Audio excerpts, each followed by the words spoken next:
Pupunta tayo ngayon sa isang lugar na kung saan malalaman natin kung merong bagyo o masamang panahon. Kakapagod. Ayan, so dito na tayo sa site ng Pag-asa. Mukhang nakabukas ang pintuan, mga kabuha Intermes, at nakalak yung gate, pero magpapaalam tayo kung papayagan nila tayo na malaman yung mga information about dito sa site ng Pag-asa dito sa Coron, Palawan. Try natin kumatok or magtawag. Tao po! Tao po! Hi sir, magandang hapon po. Ako po si Carl, isang content creator. Magpapaalam lang po sana ako. Okay lang po ba na parang mag-vlog po dito about sa Pag-asa? Okay po. Thank you sir. Hi, Mga po pala si Carl. Okay, po ng Coron Snap. Thank you po. Sir, okay lang po ba? Magbablog ka? Opo. Sige, mag-tour tayo dito muna sa labas. At this moment, sobrang saya ko dahil pinayagan tayong makapasok. Ang una nating titingnan, itong nasa labas ng mga equipments natin. Opo. Ang tawag dito, instrument shelter. So, nandun lahat ng mga thermometers natin. Nandun yung mga thermographs natin. Nandito rin yung mga ibang equipment like sunshine, tsaka yung rain gauge natin. So, unahin natin tong instrument shelter. Okay, so, madaming mga thermometers dito. Meron tayong minimum, which is, ito yung nire-record niya yung pinakamababang temperature sa buong 24 hours. Opo. Itong maximum thermometer, yung pinakamataas. Itong bago nating minimum thermometer. So, nire-reset siya every 6 hours. And then, itong Assmann psychrometer natin, meron tayong dry bulb, itong dry bulb, tsaka wet bulb. Yung itong wet bulb, may wick siya. So, ibig sabihin, basa yan lagi yung wick na tela niya dyan. So, ito, kapag na-record natin ito yung air temperature natin. At the same time, malalaman natin dito yung dew point tsaka relative humidity. So, doon natin kinukuha yung heat index natin ng mga nakarang araw, mga nakarang buwan.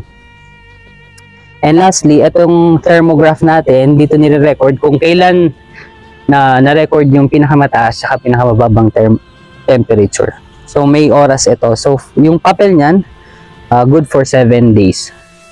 So, for 1 week. So, every Monday, pinapalitan yung papel. Also, itong thermometer, instrument shelter natin, always nakaharap to sa north. So, pag nakapasyal kayo sa mga ibang stasyon, pag nakita nyo yung ganito, tapos nakaharap doon, north yun, automatic. Kasi, ang laman yan is mga thermometers para hindi directly natatamaan ng araw. Ang araw po. Kasi from east to west ang ng araw. Sunlight po. Sunlight. Sir, para ang ganda nito. Para siyang bolang kristal. Ano naman po ito? Ito naman, ang tawag dito, sunshine recorder. So, Sunshine record. nire-record niya, obviously, yung kung ilang oras nagsikat yung araw on that day sa specific na location.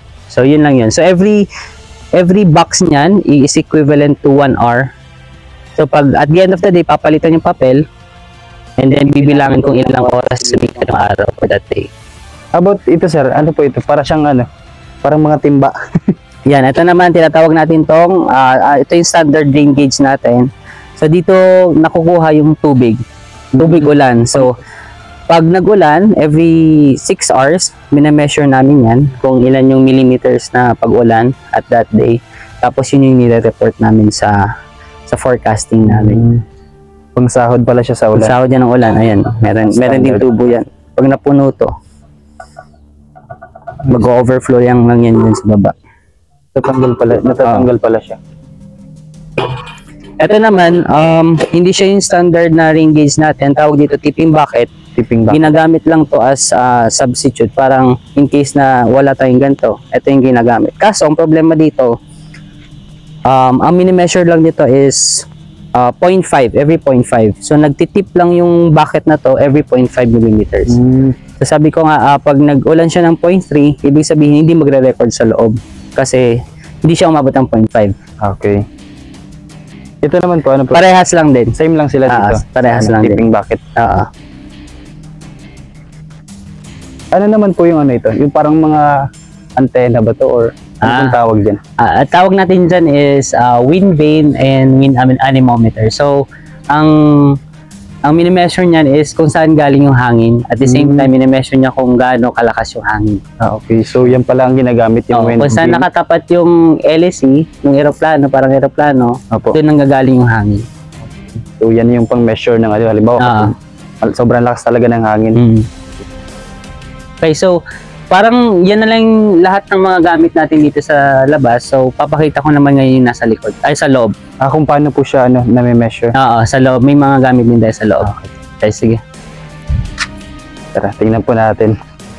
Ito naman, ito yung tinatawag nating ito yung tipping bucket na recorder. So ito yung nasa labas kanina, yung sinasabi ko na 0.5 ang mini-measure. So every 0.5 nagtitip yan, umaangat tong pin.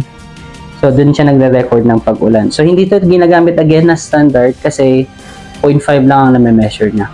So everyday, pag everyday umuulan, pinapalitan yung papelet everyday. So pero pag hindi nag-ulan, pwede hindi siya palitan. Next naman natin itong microbarograph natin. So ito, ginagamit ito pang measure ng pressure. So ito again, hindi ito yung pinaka-main natin na instrument for pressure. It serves as a lang substitute, ganon. So dito mo mako-compare kung tama yung nabasa mo or kung may mga pagbaba or may mga changes, mako-compare mo dito sa na-record ng microbarograph. Ito naman, ito yung mercurial barometer natin. Before, ito yung ginagamit, kaso finish out na nila to due to ginagamit nito is mercury. So, very toxic ang mercury. So, hindi na natin ginagamit yan. Delikado po yung mercury. Delikado yun. So, hazard yun kasi. So, ang pinalit nila is itong digital barometer. So, ito na yung ginagamit ngayon. Yung digital barometer. Which is mas madali po pag yan ang gamit pa. Oo. Ito naman, ito yung kanina sa labas. So, nagsusunog siya. Every box nito, ito yung sunshine recorder natin. So, every box nito, 1.0 or 1 hour. Equivalent to 1 hour yun. So, at the end of the day, i-measure namin yun using yung special ruler namin.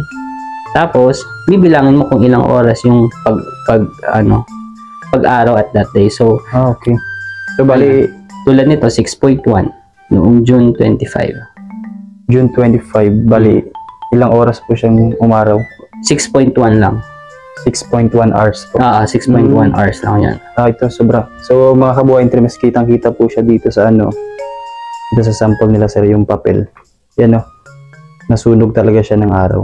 Okay, so ito naman, ang tawag namin dito is 1001AB. So ito yung form namin na ginagamit dito sa pag-observe. So lahat ng mga parameters or details na na-observe natin sa labas, including thermometers and pressure, dito namin nire-record. So ang upper part nito, ang tawag namin is recording. Dito sa baba is coding. So binababa namin ito by code. So pag sinend namin ito sa weather division namin sa central office or sa Quezon City, dinidecode nila tong coded form ng observation. So pag sinabing ganon, alam na nila kung ano yung clouds na na-observe namin at that time, ano yung pressure, ano yung mga temperatures na recorded on that time. So makikita mo rin dito na may oras siya, 00:00 or 8 o'clock. Yan yung start of the day namin. Alas 8 ng umaga and mag-i-end siya ng 23:59 ng umaga din. 7:59 ng umaga yun. So, naka-Zulu time kami. Yan. So every 6 hours ang pagbasa namin, pero pwedeng every 3 hours. Ang Office ng Pag-asa o Philippine Atmospheric Geophysical and Astronomical Services Administration ay matatagpuan dito lang sa likod ng Coron District Hospital.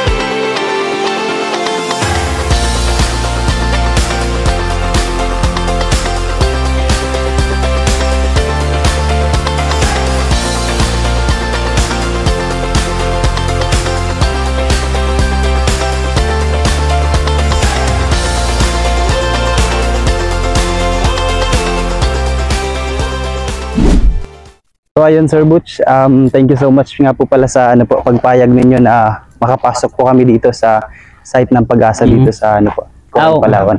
Walang ano man, always open naman ang opisina natin sa mga bisita. Thank you so much po. Nice to meet you. So ayun mga kabuhay intermes, pasalamatan natin si Sir Butch Barcelona. Grabe yung pangalan, di ba? Pang mayaman. Anyways, thank you so much once again, sir. You're welcome. And thank you so much for watching, mga kabuhay Entremes. See you to our next Follow. vlog. Thank you po. Okay.